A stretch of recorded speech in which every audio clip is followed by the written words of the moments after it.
ദൈവതിരുനാമത്തിന് മഹത്വമുണ്ടാകട്ടെ. ഒരു പുതിയ പ്രഭാതം കൂടെ സർവശക്തനായിരിക്കുന്ന കർത്താവ് നൽകിയതോർത്ത് നമുക്ക് ദൈവത്തിന് സ്തോത്രം ചെയ്യാം.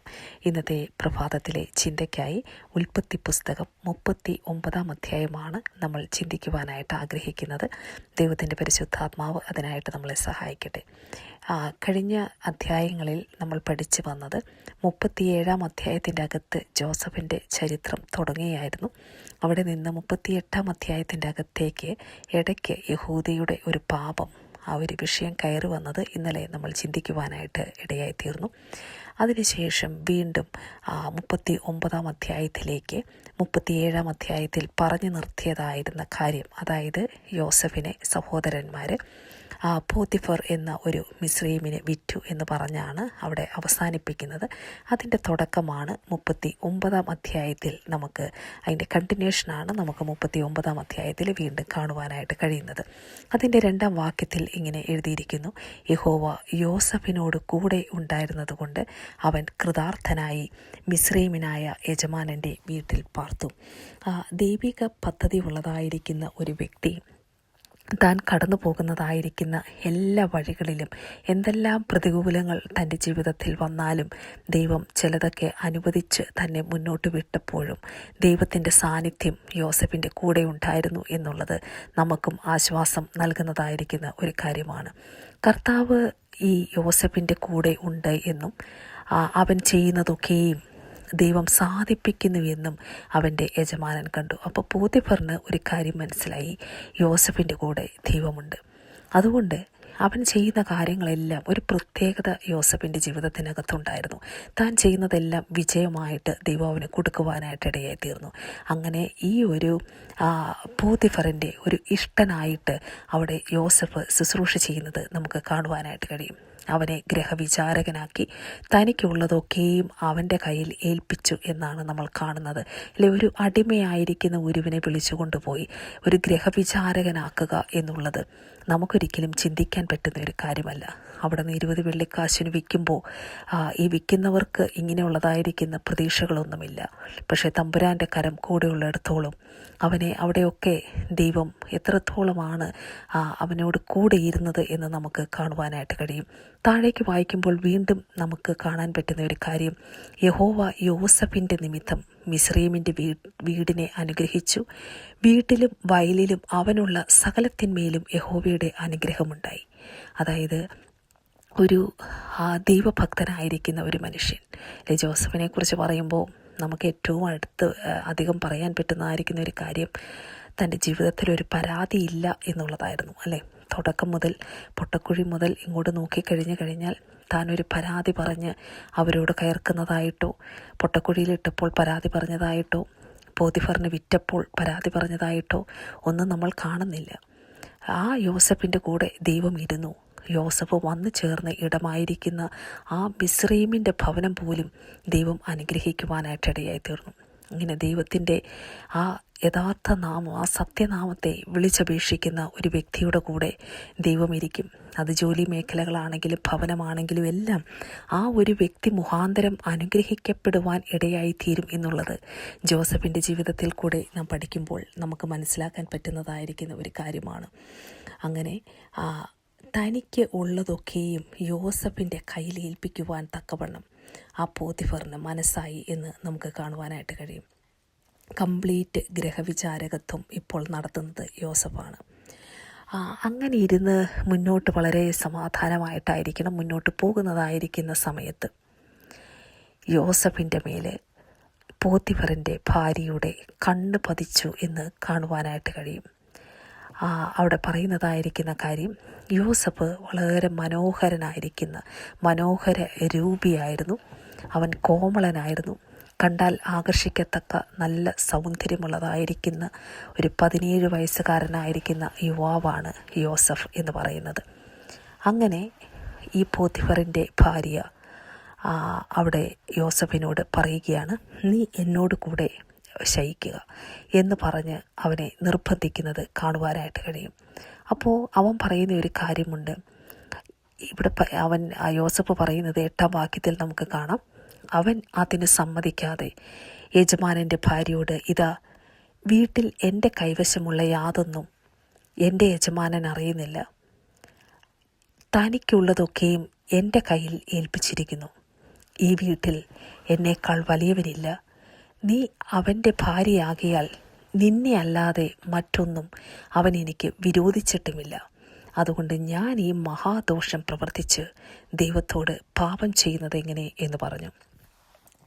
പ്രിയമുള്ളവരെ, നമുക്കറിയാം, ഇന്നത്തെ തലമുറകളിലേക്കൊക്കെ നമ്മൾ നോക്കിക്കഴിയുമ്പോൾ ഈ ഒരു പ്രായത്തിലൊക്കെ തലമുറകൾ വീഴുന്നതായിരിക്കുന്ന ഏറ്റവും വലുതായിരിക്കുന്ന ഒരു പാപമാണ് ഇങ്ങനെയുള്ളതായിരിക്കുന്ന സെഡ്യൂസിങ് സ്പിരിറ്റ്. അത് സ്ത്രീകളാവട്ടെ പുരുഷന്മാരാകട്ടെ, നമ്മുടെ തലമുറകളെ തെറ്റിച്ചു കളയുവാൻ നിൽക്കുന്നതായിരിക്കുന്ന ഒരു പൈശാചിക ശക്തിയുടെ വ്യാപാരം ഇന്ന് നമുക്ക് മുഴുവനിടവും കാണുവാനായിട്ട് കഴിയും. ഇവിടെ ദൈവകൃപ പ്രാപിച്ചതായിരിക്കുന്ന ജോസഫ് എത്ര കൃത്യമായി കാര്യങ്ങളെ മനസ്സിലാക്കി അതിനോട് എതിർക്കുന്നു എന്നുള്ളതാണ് ദൈവം കൊടുത്തിരിക്കുന്നതായിരിക്കുന്ന ദൈവജ്ഞാനത്തിൻ്റെയും ആ ദൈവകൃപയുടെയും ആ ഒരു വലിയ മഹത്വം എന്ന് പറയുന്നത്. ആ പാവത്തോട് എതിർപ്പാൻ തക്കവണ്ണം അവൻ കൃപ പ്രാപിച്ചവനായിരുന്നു എന്ന് നമുക്ക് കാണുവാനായിട്ട് കഴിയും. അവിടെ പറയുന്നു, അവൾ ദിവസം പ്രതി യോസഫിനോട് പറയുന്നുണ്ട്. ഒരു ദിവസമല്ല അവൾ ഈ കാര്യം പറഞ്ഞത്, പല ആവർത്തി അവനോട് പറഞ്ഞു. പക്ഷേ അവളുടെ കൂടെ ഒന്ന് ഇരിപ്പാൻ പോലും അവളെ അനുസരിച്ചില്ല എന്ന് അവിടെ എഴുതിയിരിക്കും, നമുക്ക് കാണുവാനായിട്ട് കഴിയും. അവന് സാഹചര്യങ്ങളുണ്ട്, പാപം ചെയ്യാൻ മുമ്പിൽ സാഹചര്യങ്ങളുണ്ട് അല്ലേ? പക്ഷെ അതിനൊന്നും താൻ ഒരു സ്റ്റെപ്പ് പോലും വെക്കാതെ അതിനോട് എങ്ങനെയാണ് എതിർത്തോടുന്നത് എന്ന് നമുക്ക് താഴേക്ക് കാണുവാനായിട്ട് കഴിയും. ഒരു ദിവസം അവൻ തൻ്റെ പ്രവൃത്തി ചെയ്യുവാൻ വീടിനകത്ത് ഉള്ളിൽ കയറി ചെല്ലുന്നതായിരിക്കുന്ന സാഹചര്യത്തിൽ പോത്തിഫറിൻ്റെ ഭാര്യ അവനെ ബലമായിട്ട് അവനെ പിടിച്ചു. എന്നിട്ട് അവൾ ചില കാര്യങ്ങൾക്ക് അവനെ നിർബന്ധിക്കുന്നു എന്ന് നമുക്ക് കാണുവാനായിട്ട് കഴിയും. അത് കഴിയുമ്പോൾ അവിടെ യോസഫ് ചെയ്യുന്നതായിരിക്കുന്ന കാര്യമെന്ന് പറയുന്നത്, ഒരു രക്ഷയില്ലാതെ താൻ ഒരു നിവൃത്തിയില്ലാത്ത സാഹചര്യത്തിൽ രക്ഷപ്പെടുവാൻ നിവൃത്തിയില്ലാതിരിക്കുമ്പോൾ അവിടെ പറയുന്നു, അവൻ തൻ്റെ വസ്ത്രം അവളുടെ കയ്യിൽ വിട്ടേച്ച് പുറത്തേക്ക് ഓടിക്കളഞ്ഞു. അങ്ങനെ അവൻ്റെ വസ്ത്രം അവളുടെ കയ്യിൽ വിട്ടേച്ച് പുറത്തേക്ക് ഓടിപ്പോയി എന്ന് കണ്ടപ്പോൾ അവൾ അവിടെ ഒരു നാടകം കളിക്കുന്നത് നമുക്ക് കാണുവാനായിട്ട് കഴിയും. വീട്ടിലുള്ള സകലരെയും വിളിച്ചിട്ട് പറഞ്ഞു, കണ്ടോ, നമ്മളെ ഹാസ്യമാക്കേണ്ടതിന് അവനൊരു എബ്രായനെ കൊണ്ടുവന്നിട്ടിരിക്കുന്നു അല്ലേ? ഭർത്താവിനെ കുറിച്ചാണ് പറയുന്നത്, പോത്തിഫറിനെ കുറിച്ചാണ് പറയുന്നത്. അവൻ എൻ്റെ അടുത്ത് മോശമായി പെരുമാറി, ഞാൻ ഉറക്കെ നിലവിളിച്ചതുകൊണ്ട് എൻ്റെ പക്കൽ വസ്ത്രമേൽപ്പിച്ച് അവൻ ഓടിക്കളഞ്ഞു എന്ന് പറയുന്നത് നമുക്ക് കാണുവാനായിട്ട് കഴിയും. വളരെ നാടകീയമായിട്ട് ഈ രംഗത്തെ അതവിടെ ട്വിസ്റ്റ് ചെയ്യുന്നത് നമുക്ക് കാണുവാൻ കഴിയും അല്ലേ? അവൾ വളരെ മോശമായിരിക്കുന്ന കള്ളം പറയുന്നു, ഇങ്ങനെയെല്ലാം ചെയ്യുന്നു. അത് കഴിഞ്ഞിട്ട് യജമാനൻ വരുന്നു, പോത്തിഫർ വരുന്നു. പോത്തിഫറിൻ്റെ അടുത്ത് ഇവൾ സംഭവം പറയുന്നു. അങ്ങനെ ഇവൾ പറഞ്ഞ വാക്ക് കേട്ട് കഴിഞ്ഞപ്പോൾ അവന് കോപം ജ്വലിച്ചുവെന്ന് വചനത്തിൽ കാണുന്നു. ഒരു പക്ഷേ പോത്തിഫറിൻ്റെ ഭാര്യയുടെ സ്വഭാവം മുന്നവേ മോശമായിരുന്നിരിക്കുമോ നമുക്കറിയത്തില്ല. ഇത് ഈ ഒരു സാഹചര്യം കാണുമ്പോൾ നമുക്ക് അങ്ങനെയും ചിന്തിക്കുവാനായിട്ട് ഇടയുണ്ട്. എന്തായിരുന്നാലും അവനെ പിടിച്ച് കാരാഗ്രഹത്തിലാക്കുന്നു. അവൻ അങ്ങനെ കാരാഗ്രഹത്തിൽ കിടക്കുക. ആ കിടക്കുന്ന സമയത്ത് താൻ അങ്ങനെ ചെയ്തിട്ടില്ല എന്ന് ജോസഫ് പറയുന്നത് നമ്മൾ കണ്ടില്ല അല്ലേ? ഞാനിങ്ങനെ കുറ്റം ചെയ്തിട്ടില്ല, ഇങ്ങനെയാണ് സംഭവം എന്ന് പറഞ്ഞ് ആ സംഭവത്തെ വിശദീകരിക്കുവാൻ ഒരുപക്ഷെ നമ്മുടെ ജീവിതത്തെ കൂടെയൊക്കെ ഇങ്ങനെയോ ഇതിന് തുല്യമായിരിക്കുന്ന സാഹചര്യങ്ങളോ ഒക്കെ വന്നു കഴിഞ്ഞാൽ ഒരുപക്ഷെ നമ്മൾ പറയും, നമ്മുടെ കുറ്റമില്ലായ്മ നമ്മൾ എടുത്തു കാണിക്കുവാനായിട്ട് നമ്മൾ ശ്രമിക്കും. അതുപോലെ തന്നെ ആ പൊട്ടക്കുഴിയിൽ എറിഞ്ഞിട്ടപ്പോൾ ആ സാഹചര്യത്തിലും താൻ കുറ്റം ചെയ്തിട്ടില്ല, പക്ഷെ ചുറ്റും നിന്ന ആൾക്കാർ തനിക്കെതിരെ പ്രവർത്തിക്കുക. അപ്പോഴും അവിടെ യോസഫ് മിണ്ടാതിരിക്കുക. ഇവിടെ കാരാഗ്രഹത്തിലിട്ടു. അന്നേരം വേണമെങ്കിൽ പറയാം, ഞാനിങ്ങനെ തെറ്റ് ചെയ്തിട്ടില്ല, ഇതാണ് സത്യമെന്ന് പറഞ്ഞ് ഒന്ന് വേണമെങ്കിൽ കൺവിൻസ് ചെയ്യാമായിരുന്നു ജോസഫിന്. പക്ഷേ അവിടെയും മിണ്ടാതിരിക്കുന്ന ഒരു ജോസഫിനെ കാണുവാനായിട്ട് കഴിയും അല്ലേ? നമ്മൾ ചില സാഹചര്യങ്ങൾക്കകത്തൊക്കെ നമ്മൾ മൗനം പാലിക്കണം എന്ന് ദൈവവും നമ്മളെക്കുറിച്ച് ആഗ്രഹിക്കുന്നുണ്ട്. കാര്യം എന്താണെന്ന് വെച്ച് കഴിഞ്ഞാൽ, നമ്മുടെ ജീവിതത്തിനകത്ത് ചില വ്യക്തികൾ നമ്മൾ ചെയ്യാത്ത കുറ്റത്തിന് നമ്മളെ കുറ്റം വിധിക്കും.